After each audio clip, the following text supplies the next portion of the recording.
Hello दोस्तों, मैं अपने चैनल एस सुरीली बस में आप सबका स्वागत करता हूं। उम्मीद करता हूं कि आप सब ठीक मस्त और स्वस्थ होंगे। दोस्तों, मैं अपने चैनल पर दिलचस्प कहानियाँ लाता रहता हूं। कृपया मेरे चैनल को लाइक और सब्सक्राइब करके मुझे सपोर्ट और मोटिवेट करें, क्योंकि आपके लाइक और सब्सक्राइब करने से हमें अच्छी अच्छी कहानियाँ बनाने में बहुत मोटिवेशन मिलती है। मेहरबानी करके चैनल को लाइक और सब्सक्राइब ज़रूर करें। दोस्तों, ये कहानी 3 भागों की है। कृपया इस कहानी को लास्ट तक देखें। तो चलिए कहानी शुरू करते हैं। दोस्तों, रीति और कपिल दोनों अलग अलग इंसान थे। दोनों की दुनिया अलग अलग थी, पर किस्मत इन्हें साथ ले आई। ये सच है कि ज़िंदगी में कुछ बातें अचानक ही हो जाती है, जैसे इन दोनों की ज़िंदगी में हुआ। ये कहानी है रीति और कपिल की। रीति ने 2 साल पहले लव मैरिज की थी, अपने परिवार के खिलाफ जाकर। पर क्या हुआ, उसका प्यार उसे अकेला छोड़कर चला गया। वहीं कपिल, जो अपनी ही दुनिया में मस्त रहने वाला इंसान, जो हर एक पल अपनी ज़िंदगी को जीता जा रहा था। एक लड़की अपने ख्यालों में खोई सड़क पर चल रही थी। पता नहीं उसे क्या ख्याल आया।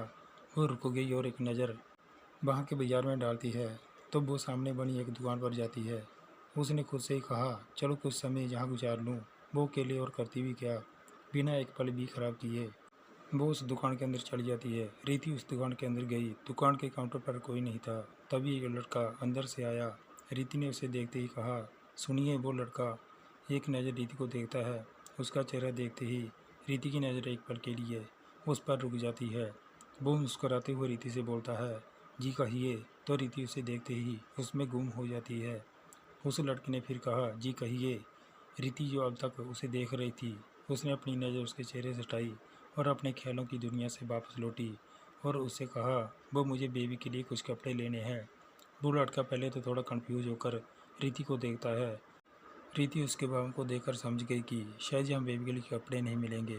तो उसने बिना इंतजार के ही कहा, कोई बात नहीं, मैं दूसरी जगह देख लूँगी।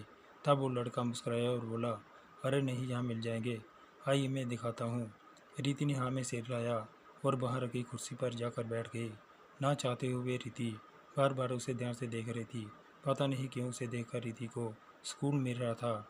तो फिर रीति की तरफ देखा और बोला, बेबी गर्ल है या बॉय? तो रीति ने जवाब दिया, बॉय। तो उसने कुछ कपड़े निकाले और रीति के सामने रख दिए।